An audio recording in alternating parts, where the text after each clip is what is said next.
Jain astro வழங்கும் முழுக்க முழுக்க மூலிகைகளால் தயாரிக்கப்பட்ட மூலிகை தூப பவுடர், தீபம் ஆயில், தூப கப் சாம்பிராணி அமேசான் மற்றும் பிளிப்கார்ட்டில் இப்போது விற்பனையில். மேலும் விவரங்களுக்கு திரையில் தெரியும் எண்ணை தொடர்பு கொள்ளவும். துஷ்ட சக்திகளை விரட்டி அடித்து நன்மை பயக்கும் ஜெயின் ஆஸ்ட்ரோ. புத்தாண்டு மற்றும் பொங்கலை முன்னிட்டு ஆன்டிக்ஸ் கிளாக்ஸ் எனப்படும் மிக பழமையான கடிகாரங்கள் நம்முடைய அலுவலகத்தில் சிறப்பு தள்ளுபடியில் விற்பனைக்கு உள்ளது. தொடர்பு கொள்ள வேண்டிய தொலைபேசி எண் 9092547007. லாங்கர் வழங்கும் ஹார்மோனியா சீனியர் ரெசிடென்ஷியல் வில்லா, ஸ்ரீபெரும்புதூரில் 68 லட்சம் முதல். தொடர்புக்கு 7200434445. வணக்கம். இன்னைக்கு ஒரு மிகப்பெரிய மகானுடைய நினைவு நாள். நடமாடும் தெய்வமாக திகழ்ந்து பக்தர்களுக்கு அருள்பாலித்து அவர்களுக்கு நன்னெறி புகட்டி அவர்களை நல்ல வழியிலே கொண்டு சென்று நித்தமும் பெரியவா என்று அழைத்து இவருடைய நினைவிலேயே வாழ்ந்து அவருடைய கருணை நிழலிலே இளைப்பாரி துன்பங்களையும் துயரங்களையும் மறந்து இவரால உள்ளம் தூய்மையடைந்த பக்த கோடிகள் ஏராளமானவர்கள். ஹிந்து மதத்தில் இருக்கிறவங்க மட்டும் இவருக்கு பக்தர்களாகல, எல்லா சாதியை சேர்ந்தவர்களும், கிறிஸ்தவர்கள், இஸ்லாமியர்கள் அப்படின்னு எல்லா மதத்தை சேர்ந்தவர்களும் இவர்களுக்கு பக்தர்களானாங்க. அப்படிப்பட்ட காஞ்சிபுரத்திற்கு பெருமை சேர்த்த காஞ்சி காமகோடி பீடத்தினுடைய 68வது பீடாதிபதி காஞ்சி பரமாச்சாரியார் எனப்படும் சந்திரசேகரேந்திர சரஸ்வதி சுவாமிகளுடைய நினைவு நாள் இன்னைக்கு. இந்த நினைவு நாளில் அவர்களை பற்றிய நினைவலைகளை பகிர்ந்து கொள்வதில் பெருமிதம் கொள்கிறது பேசு தமிழா பேசு. 1894ஆம் ஆண்டு மே 20ஆம் தேதி தென்னார்காடு மாவட்டம் விழுப்புரத்தில் பிறந்தவர் தான் காஞ்சி பரமாச்சாரியார். இவருடைய தந்தை சுப்பிரமணிய சாஸ்திரி. இவங்களுடைய குடும்பத்தினர் கன்னடம் பேசக்கூடியவங்க. அதுக்கு பிறகு தமிழ்நாட்டுக்கு குடிபெயர்ந்தாங்க. இவருடைய தாயார் மகாலட்சுமி திருவையாருக்கு பக்கத்தில் இருக்கக்கூடிய இச்சங்குடிங்கிற கிராமத்தை சேர்ந்தவங்க. இவருடைய தந்தை சுப்பிரமணிய சாஸ்திரி ஒரு மாவட்ட கல்வி அதிகாரியாக இருந்தார். காஞ்சி பரமாச்சாரியாருடைய இயற்பெயர் சுவாமிநாதன். திண்டிவனம் அமெரிக்க மிஷன் உயர்நிலை பள்ளியில் தன்னுடைய துவக்க கல்வியை முடிக்கிறாரு. 1905ஆம் ஆண்டு திண்டிவனத்தில் இவருக்கு உபநயனம் நடக்குது. மிக இளம் வயதிலேயே வேதங்கள்லாம் கற்க ஆரம்பிச்சிட்டாரு. ஆரம்ப கட்டத்திலேயே தொடர்ந்து பூஜைகள் செய்யவும் ஆரம்பிச்சிட்டாரு காஞ்சி பரமாச்சாரியார். 1907ஆம் ஆண்டு பிப்ரவரி 13ஆம் தேதி காஞ்சி காமகோடி பீடத்தினுடைய 68வது ஆச்சாரியராக நியமிக்கப்படுகிறார் காஞ்சி சங்கராச்சாரியார். காஞ்சி பரமாச்சாரியாருடைய பக்தர்கள் அவரை சந்தித்து அவருடைய ஆசியை பெற்ற அந்த அனுபவங்களை பற்றி அவர்கள் சொல்வதை நம்ம கேட்டாலே நமக்கும் மெய்சில் இருக்கும். அதை சொல்லுகிற போது அந்த பக்தர்களுக்கும் மெய்சில் இருக்கும். அதேமாரி அதை சொல்லும்போது அவர்களுடைய தழுதழுக்கும். அப்படிப்பட்ட ஒரு பரவச நிலையை பல பக்தர்களுக்கு ஏற்படுத்தியவர் தான் காஞ்சி பரமாச்சாரியார் அவர்கள். காஞ்சி பரமாச்சாரியாருடைய வாழ்க்கையில் நிறைய அற்புதங்கள் நடந்திருக்கு. பக்தர்களுடைய வாழ்க்கையிலுமே பல அற்புதங்களை இவர் நிகழ்த்தி இருக்கிறார். 1952ஆம் ஆண்டு நிகழ்ந்த ஒரு சம்பவம். இவர் கூட தன்னுடைய 6 வயதிலிருந்தே பயணித்தவர் லக்ஷ்மி நாராயணன் அப்படிங்கிற இவருடைய ஒரு சிஷ்யர், இவருடைய ஒரு பக்தர். அவர் பகிர்ந்து கொண்ட செய்தி இது. ஒவ்வொரு வியாழக்கிழமையும் காஞ்சி மகா பெரியவரை பார்க்கறதுக்கு இவங்கெல்லாம் போயிருக்காங்க காஞ்சிபுரத்துக்கு. அப்போது காஞ்சிபுரம் போனப்போ 1952ல் காஞ்சி பரமாச்சாரியார் சொல்லியிருக்காங்க, நேற்று என்னுடைய கனவுல அம்பாள் பேசினான். என்ன சொன்னா அம்பாள் அப்படின்னா, பஞ்சாக்னி ஜுவாலையால் எனக்கு உடம்பெல்லாம் எரியுது, இங்கே புனருத்தாரணம் செய்யணும் அப்படின்னு அம்பாள் சொன்னான். இங்கே ஏதோ ஒரு இடத்துல பக்கத்தில் ஒரு அம்பாள் கோவில் பாழடைஞ்சு கிடக்கு, அது எதுங்கிறத நான் கண்டுபிடிக்கணும் அப்படின்னு அம்பாள் தன்னுடைய கனவுல சொன்ன அந்த விஷயத்த காஞ்சி மகா பெரியவர் சொல்றார். அதுக்கப்புறம் அதே நாள் ஒரு யானை ஒன்று காஞ்சி பரமாச்சாரியாருடைய கையை பிடிச்சி அழைச்சிட்டு போகுது. அந்த யானை பின்னாடியே தொடர்ந்து போறாரு காஞ்சி மகா பெரியவர். ஒரு குறிப்பிட்ட தூரம், ரொம்ப தூரம் போறார். போனதுக்கப்புறம் ஒரு இடத்துல அந்த யானை நின்றுது. அதுக்கப்புறம் அந்த யானை மறைஞ்சிருது, காணும். அந்த இடத்துல தான் அம்பாள் கோவில் ஏதோ ஒன்று பாழடைஞ்சு இருக்கு அப்படிங்கிற விஷயத்த காஞ்சி மகா பெரியவர் சொல்ல, அங்கே இருக்கிறவங்க எல்லாரும் அங்கே இருக்கக்கூடிய இடத்த தோண்டி பார்க்குறாங்க. நிறைய குப்பைகள், புதரு, பாம்பு புத்துகள் இப்படியே அந்த இடம் இருந்திருக்கு. அந்த இடம் முழுவதையும் சுத்தம் செய்ததற்கு பிறகு சின்னதாக ஒரு கோபுரம் தெரியுது. அதுதான் மாங்காடு காமாட்சி அம்மன் கோவில். முன்னாடியே எழுப்பப்பட்ட கோவில் தான் அது. ஆனால் புதுப்பிக்கப்படாமல் அந்த அளவுக்கு மாசடைஞ்சு இருந்திருக்கு. இந்த ஒரு விஷயத்த அம்பாளே கனவுல காஞ்சி பரமாச்சாரியார்கிட்ட சொல்ல, அதுக்கு பிறகு காஞ்சி பரமாச்சாரியார் சொல்லி அந்த இடம் வந்து புதுப்பிக்கப்பட்டது மாங்காடு காமாட்சி அம்மன் கோவில். அதே போல மகா பெரிவாளுடைய ஆன்ம பலம் அப்படிங்கிறது எப்படிப்பட்டது அப்படிங்கிறத சொல்றதுக்கு லக்ஷ்மி நாராயணன் அவர்கள் ஒரு 2 சம்பவங்களை பகிர்ந்து கொள்கிறார். யாத்திரை போகும்போது நிறைய இடங்கள்ல மகா பெரியவர் தங்குவது வழக்கம். அந்த வகையில் குண்டக்கல்லுக்கு பக்கத்தில் ஹக்ரி அப்படிங்கிற ஒரு ஊருக்கு போறாரு. ஊர்ல 10 கிலோமீட்டர் தூரத்தில் ஒரு சிவன் கோவில், அதுக்கு பக்கத்தில் ஒரு ஆலமரம், அங்கேயே ஒரு ஆத்தங்கரை ஒன்று இருக்கு. என்னதான் ஆத்தங்கரை இருந்து ஆறு இருந்தாலுமே கூட அதில் தண்ணி கிடையாது. காரணம், பல வருடங்களா அந்த ஊர்ல மழையே இல்லை. அந்த ஆறையே உற்று பார்த்துக்கிட்டு இருக்காங்க மகா பெரியவர். அந்த ஆத்து மணல்ல கிட்டத்தட்ட ஒரு 1 கிலோமீட்டர் நடந்து போய் மகா பெரியவர் உட்காந்து சந்தியா ஜபம் பண்ண ஆரம்பிக்கிறார். இன்னைக்கு நான் முழுக்க சந்தியா ஜபம் தான் பண்ண போறேன், யார் என்னை சந்திக்க வந்தாலும் காலையில வந்து பார்க்க சொல்லு அப்படின்னு ஜபம் பண்ண ஆரம்பிக்கிறாரு. அந்த ஜபத்தை அவர் பண்ணிக்கிட்டு இருக்கும்போது லேசா ஒரு மழை துளி அங்க இருந்தவங்களுடைய தோள்பட்டையில வந்து விழுகுது. அதிசயிச்சு பார்க்குறாங்க எல்லாரும், நம்ம ஊர்ல மழை துளியா அப்படின்னு. கொஞ்சம் கொஞ்சமா அந்த மழை துளியினுடைய அளவு பெருகி பெருகி ஒரு 4-5 மணி நேரத்திற்கு இடைவிடாத ஒரு கனமழை பெய்கிறது. பெரியவா வந்து மழையை வர வச்சுட்டா அப்படின்னு ஊரே அதிசயித்து பார்த்துருக்காங்க அந்த காட்சியை. இதே மாதிரி மகாராஷ்டிரால பண்டரிபுரம் அப்படிங்கிற ஒரு இடத்துக்கு மகா பெரியவர் போறாரு. அங்க பீமா அப்படின்னு சொல்லி ஒரு நதி ஓடுது. அந்த பீமாங்கிற நதியில 10 ஆண்டுகளுக்கு மேல தண்ணியே இல்லை, வற்றி போய் கிடக்குது. அந்த வத்தி போன பீமாங்கிற நதியில சாயந்தரம் 5 மணிக்கு உட்காந்து ஜபம் பண்ண ஆரம்பிச்சாங்க மகா பெரியவர். பண்ணி ஆரம்பிச்ச உடனே 1 மணி நேரத்துல சரியான கனமழை வந்து பெய்கிறது. தண்ணி வந்து பெருக்கெடுத்து ஓடுகிறது வெள்ளமாக. ஊர் மக்கள் எல்லாரும் சுவாமிகளை சூழ்ந்து கொண்டு, நீங்க தான் அந்த மழையவே வர வச்சிங்க அப்படின்னு அவருக்கு நன்றி சொல்லும்போது, நான் ஒன்றும் செய்யல, உங்க பண்டரிநாதர் தான் அந்த மழையை கொண்டு வந்தாரு அப்படின்னு சிரிச்சுக்கிட்டே சொன்னாங்களாம் மகா பெரியவர். என்னதான் தன்னடக்கத்தோடு மகா பெரியவர் அவர்கள் அப்படி சொன்னாலுமே கூட எனக்கு நல்லா தெரியும் அவரு ஈஸ்வரனுடைய சாட்சாத் அம்சம் அப்படின்னு இவருடைய பக்தர் லக்ஷ்மி நாராயணன் அவர்கள் பகிர்ந்து கொள்கிறார். ஒரு தடவை காஞ்சி பரமாச்சாரியாருடைய மடத்துல பணிபுரியக்கூடிய ஒருத்தர் நேராக பரமாச்சாரியார் அவர்கள்ட்ட வந்து, எனக்கு ஒரு நாள் விடுமுறை வேணும், என்னுடைய மகள் வீட்டுக்கு நான் போக போகிறேன் அப்படின்னு கேட்கும்போது மகா பெரியவர் சொல்லியிருக்காங்க, மகள் வீட்டுக்கு போகாத, உன் பையன் வீட்டுக்கு போ அப்படின்னு சொல்லியிருக்காங்க. ஏன் இப்படி சொல்கிறாங்கன்னு அவருக்கு புரியல. சரி, பெரியவா சொன்னால் கரெக்டாக தான் இருக்கும் அப்படின்னு சொல்லி அவரும் நேராக தன்னுடைய மகன் வீட்டுக்கு போயிடுறார். இவருடைய மகன் யாருன்னா, திருச்சிராப்பள்ளி தேசிய கல்லூரியினுடைய தமிழ்துறை தலைவர், கம்பனையும் சேக்கிழாரையும் எழுத்தண்ணி படித்த ஒரு மிகப்பெரிய ஒரு பண்டிதர் பேராசிரியர் ராதாகிருஷ்ணன் அவர்கள். அவருடைய தந்தை தான் இவருடைய மடத்தில் வேலை பார்த்தது. மகா பெரியவர் மகன் வீட்டுக்கு போன்னு சொல்லி சொன்ன உடனே நேராக தன்னுடைய மகன் ராதாகிருஷ்ணன் அவர்களுடைய வீட்டுக்கு போயிடுறாரு. இவர் உறங்கி காலையில் எழுகிற போது அவருடைய ஆன்மா பிரிந்து விடுகிறது. இப்போ பாருங்க, தந்தை இறந்து போனால் அவருடைய உடல் வந்து மகன் வீட்டுக்கு வந்துடும், எப்படி இருந்தாலும் மகள் வீட்டுக்கு போனாலும். இது முன்கூட்டியே தெரிந்ததுனால தான் மகள் வீட்டுக்கு போகாமல் மகன் வீட்டுக்கு போ அப்படின்னு மகா பெரியவர் சொல்லியிருக்கார். அந்த காரணம் அப்போ தான் ராதாகிருஷ்ணன் அவர்களுடைய தந்தைக்கு புரிஞ்சிருக்கு. அதே போல் காஞ்சி பரமாச்சாரியார் அவர்கள் ஒரு சித்தருக்கு சமமானவர். இன்னும் சொல்ல போனால் ஒரு தாயிடம் இருக்கக்கூடிய கருணை அப்படிங்கிறது இவரிடத்துல இருந்தது. இதுக்கு பல உதாரணங்கள் சொல்லலாம். ஒரு முறை கரூரில் இருக்கக்கூடிய ஒரு கணபாடிகள், ராமநாத கணபாடிகள் அப்படிங்கிறது அவருடைய பெயர், அவருடைய மகளுக்கு திருமணம் வச்சுருக்காங்க. ஆனால் அந்த திருமணத்தை நடத்துவதற்கு போதுமான பணம் அப்படிங்கிறது அவர்கிட்ட இல்லை. யார்கிட்ட போய் கேட்குறதுங்கிறது தெரியல. உடனே ராமநாத கணபாடிகள் அவர்களுடைய மனைவி சொல்லியிருக்காங்க, மகா பெரியவர்கிட்ட போய் கேளுங்க, அவர்கள் நிச்சயமாக நமக்கு வந்து அருள் புரிவார்கள் அப்படின்னு அவருடைய மனைவி வந்து சொல்ல, நேராக போய் சந்திக்கிறார் மகா பெரியவரை. அதற்கு மகா பெரியவர் அவங்க வந்து அவர் விஷயத்தை சொல்கிறதுக்கு முன்னாடியே இவர் ஒரு உத்தரவு போட்டிருக்காரு.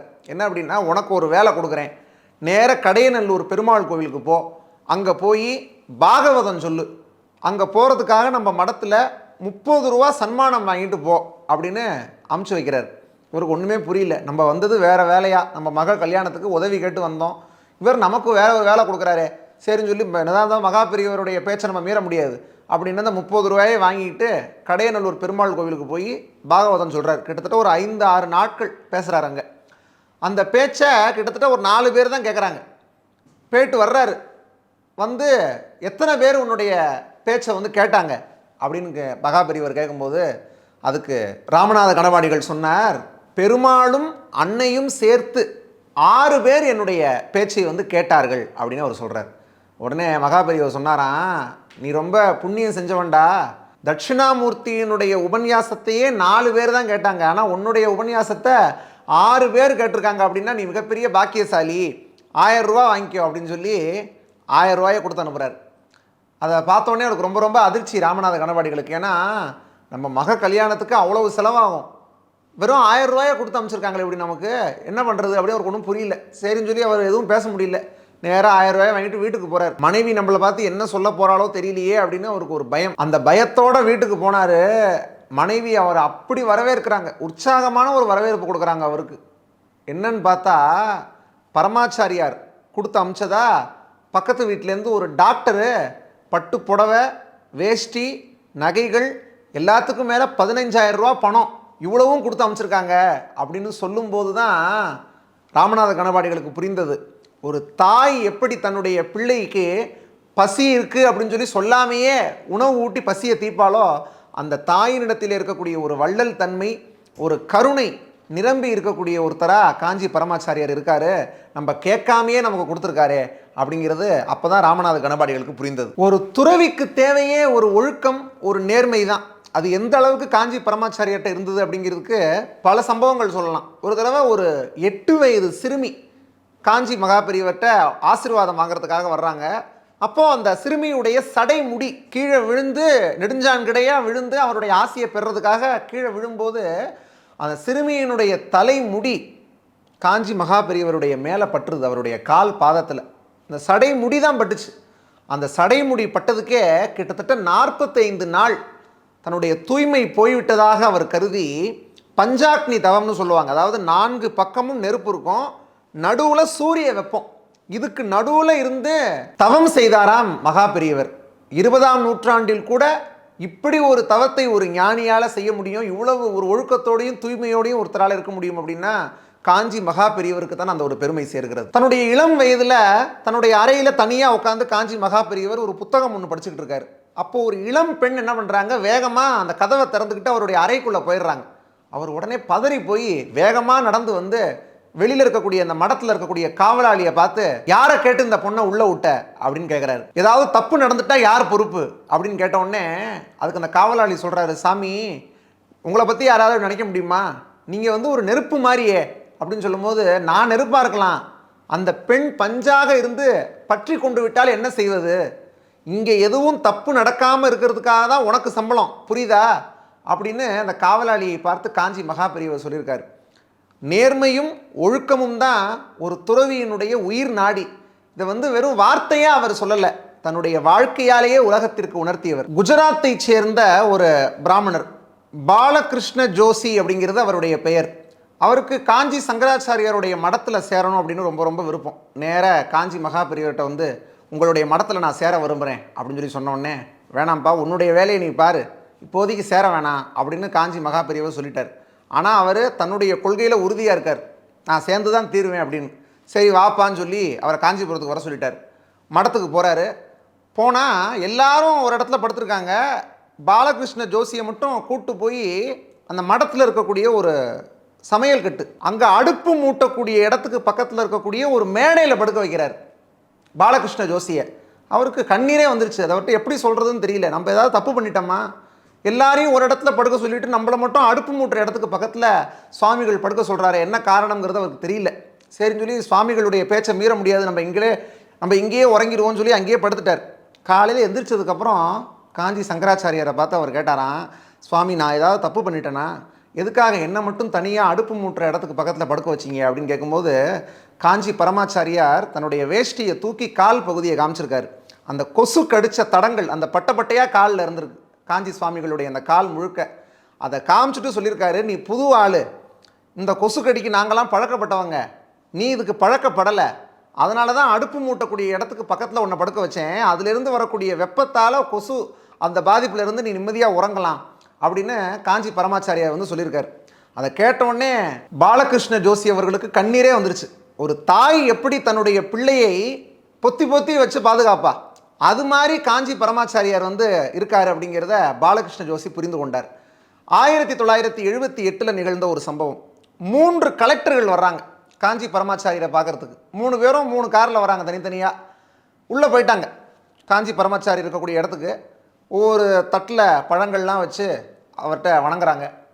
அப்போது காஞ்சி மகா பெரியவர் எதுவுமே பேசலை, அந்த 3 கலெக்டர்கள்கிட்டையும் அமைதியாக இருக்கார். இந்த 3 கலெக்டர்களுடைய டிரைவர்கள் வெளியில் நிற்கிறாங்க. 3 டிரைவர்ஸ், 3 காருக்குரிய டிரைவர்ஸ்.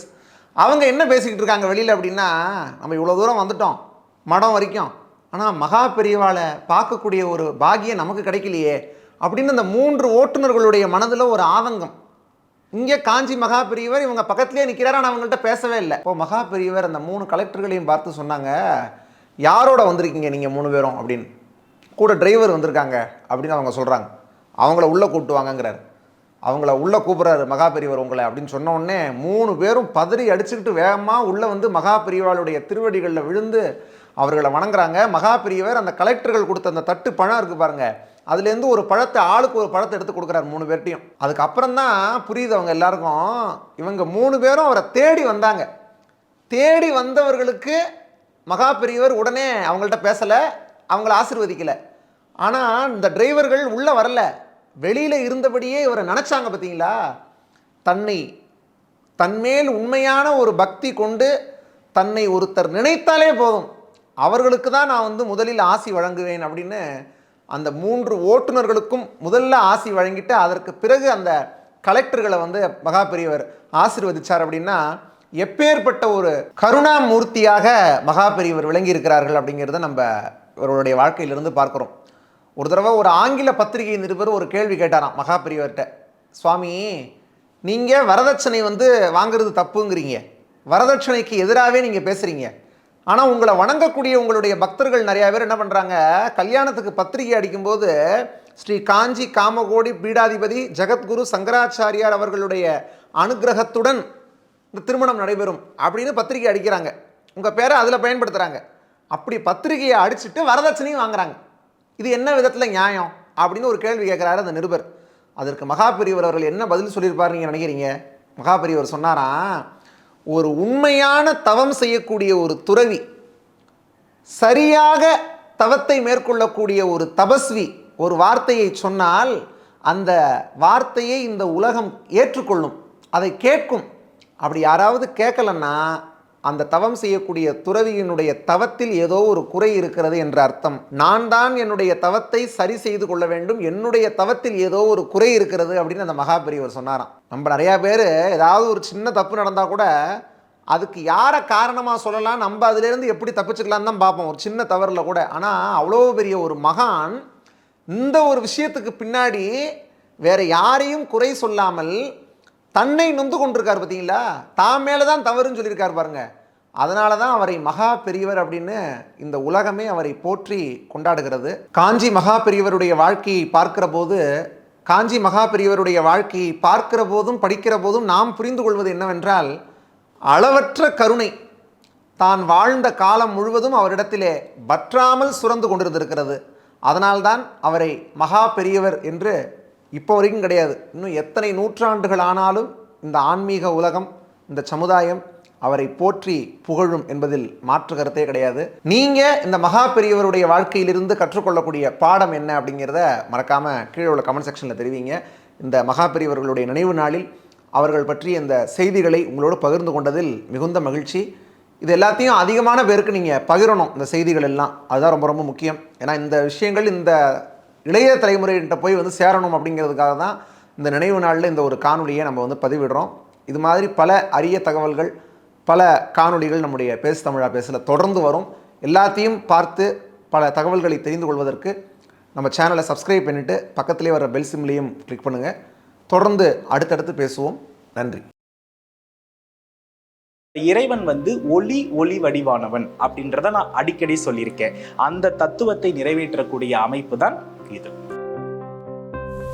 அதான் நீங்க ஒரு வித்தியாசமான ஒரு மகாலட்சுமி வரைக்கும் பார்த்ததே இல்ல. நம்ம முன்னோர்கள் தான் குலதெய்வமாக வணங்குகின்றோம் அப்படின்றதினுடைய வெளிப்பாடு. இந்த மாதிரி ஆன்மீகம் மற்றும் ஜோதிடம் சார்ந்த இன்னும் பல வீடியோக்கள் பார்க்கணுமா? மறக்காம திருவருள் டிவிக்கு சப்ஸ்கிரைப் பண்ணுங்க. திருவருள் டிவியுடைய சேனல் லிங்க் இந்த வீடியோடைய டிஸ்கிரிப்ஷன்ல இருக்கு.